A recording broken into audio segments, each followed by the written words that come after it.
Cyber crime વિશે સાંભળ્યું, cyber security વિશે સાંભળ્યું, પણ શું તમે સાયબર ઇન્સ્યોરન્સ વિશે સાંભળ્યું? જે પ્રકારના આપણા ભારતમાં અને ગુજરાતમાં સાયબર ક્રાઇમના કિસ્સાઓ વધી રહ્યા છે અને લાખો લોકો કરોડો રૂપિયા ગુમાવી રહ્યા છે, એના ચલતે ફાઇનલી સાયબર ઇન્સ્યોરન્સની પણ એન્ટ્રી થઈ ચૂકી છે. અને આજના વિડીયોમાં આપણે આના જ વિષયમાં ડિટેલમાં ચર્ચા કરવાના છે. અને એ જ ચર્ચા માટે ચલો એક વાત કહું.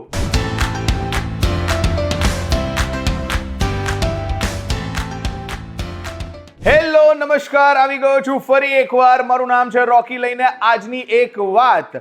ભાઈ, સાયબર ક્રાઇમના દખે 2024માં આપણા ઇન્ડિયન્સે 22,845 કરોડ રૂપિયા ગુમાવ્યા, જે 2023ની કમ્પેરિઝનમાં 206% વધારે હતા. અને એટલા જ માટે આ વિષયની ચર્ચા કરવી બહુ જ અગત્યની છે. પણ સૌથી પહેલા એ સમજીએ કે સાયબર ઇન્સ્યોરન્સ છે શું. સાયબર ઇન્સ્યોરન્સ એક એવો ડિજિટલ બોડીગાર્ડ જે તમને ડિજિટલ દુનિયામાં થતા ક્રાઇમથી બચાવે છે અને તમારા ખિસ્સાને પણ કવર કરે છે. હવે જેવી રીતે તમે કારનો ઇન્સ્યોરન્સ લો છો, હેલ્થનો ઇન્સ્યોરન્સ લો છો, એવી જ રીતે અદ્રશ્ય ખતરાઓ કે જે તમારી સામે દેખાતા નથી પણ તમારા માટે બહુ જ ખતરારૂપ છે, એવા સાયબર ફ્રોડથી બચાવવા માટે, જી હા, આ સાયબર ઇન્સ્યોરન્સ અત્યારે લેવો બહુ જ જરૂરી છે. જેમ કે કોઈકને તમારો ડેટા ચોરી લીધો, કે પછી તમારા ફોનની અંદર કે કોઈ પણ ડિવાઇસની અંદર રેન્સમવેર ડાઉનલોડ કરીને બધી ફાઇલ્સ લોક કરી નાખી, અથવા તો તમારા બેંક અકાઉન્ટમાંથી પૈસા ચોરી લીધા, તો થતા બધા જ નુકસાનને સાયબર ઇન્સ્યોરન્સ કવર કરે છે. કસ્ટમરને ઇન્ફોર્મેશન્સ હોય, લોયર્સની ફી હોય, સિસ્ટમ રિપેર કરવાની વાત હોય, કે પછી અકાઉન્ટમાંથી જે પૈસા ગયા હોય, એ બધા જ તમને આ સાયબર ઇન્સ્યોરન્સ પાછા લાવી આપશે. અને ભારતની અંદર વાર્ષિક 30,000 રૂપિયાથી લઈને મોટી કંપનીઝ માટે લાખો રૂપિયામાં લોકો આ પ્રકારના સાયબર ઇન્સ્યોરન્સ ખરીદવા લાગ્યા છે. હવે આ ઇન્ડિયા માટે ગંભીર વાત એટલા માટે પણ છે અને ટેન્શન લેવા વાળી વાત એટલા માટે પણ છે, કારણ કે વર્લ્ડ વાઇડ ઇન્ટરનેટ યુસેજમાં ઇન્ડિયા એ સેકન્ડ લાર્જેસ્ટ પોપ્યુલેશન ધરાવે છે. અને that's the reason we are on the main target. હવે જ્યારે મોટા બિઝનેસ સાથે કોઈ પણ પ્રકારનો સાયબર ક્રાઇમ થાય છે, ત્યારે એ લોકો માત્ર પૈસાનું નુકસાન નથી કરતા, પણ સાથે સાથે એમની ઇજ્જત પણ ખરાબ થાય છે. અને જો ઘણી વખત બહુ જ સિક્રેટ અથવા તો પછી એવી અમુક ઇન્ફોર્મેશન જે બીજાને ખબર ના પડવી જોઈએ, એ જો લીક થઈ જાય છે, તો માર્કેટમાં બદનામી પણ થાય છે અને કાયદાકીય દ્રષ્ટિએ પણ એમણે દંડનો સામનો કરવો પડે છે. અને એટલા જ માટે દર વર્ષે સાયબર ઇન્સ્યોરન્સ ઇન્ડસ્ટ્રીમાં 29% વધારો થઈ રહ્યો છે. હવે જો ગયા વર્ષની વાત કરીએ તો $583 મિલિયન નો બિઝનેસ સાયબર ઇન્સ્યોરન્સ કેટેગરીમાં થયો.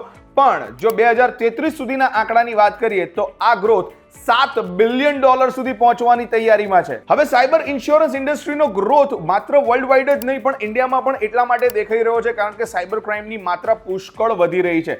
હવે જો એક વર્ષ દરમિયાન 100% કમ્પ્લેન્ટ્સ થાય છે ક્રાઇમની, તો એમાંથી 85% કમ્પ્લેન્ટ્સ તો માત્ર સાયબર ફ્રોડની હોય છે, જેમાંથી મેક્સિમમ નંબર્સ ઓફ ટાઈમ કોઈકના અકાઉન્ટમાંથી પૈસા ચોરાઈ ગયા છે. હવે 2024ની વાત કરીએ તો એની અંદર ટોટલ 19.18 લાખ સાયબર ફ્રોડની કમ્પ્લેન થઈ હતી, જે 2023 કરતા 23% વધારે હતી. તો જો આટલા મોટા લેવલ પર સાયબર ક્રાઇમ થઈ રહ્યો હોય અને લોકો કરોડો રૂપિયા ગુમાવી રહ્યા હોય, તો સરકાર કરી શું રહી છે? ના, સરકાર શાંતિથી બેસી ગઈ છે, તો સરકાર કોઈ એક્શન નથી લઈ રહી એવું આપણે બિલકુલ ના કહી શકીએ. પણ હા, સાયબર ઇન્સ્યોરન્સને લઈને હજી સરકાર દ્વારા એવા કોઈ સ્ટ્રિક્ટ અથવા તો ડિરેક્ટ ઇન્સ્ટ્રક્શન્સ આપવામાં આવ્યા નથી. પણ 2013માં નેશનલ સાયબર સિક્યોરિટી દ્વારા જે નીતિઓ ઘડવામાં આવી છે, જે તમને અને મને સાયબર ક્રાઇમથી બચાવવા માટેનો બહુ જ મોટો બેઝ માનવામાં આવે છે. મૂળ મુદ્દે માર્કેટમાં બેંક જ નહીં પણ એવી ઘણી બધી ઇન્સ્યોરન્સ કંપનીઝ પણ છે કે જે તમને સાયબર ઇન્સ્યોરન્સ પ્રોવાઈડ કરી રહી છે, અને જ્યાં તમે દિવસના માત્ર $2 ભરીને સાયબર ઇન્સ્યોરન્સ પરચેસ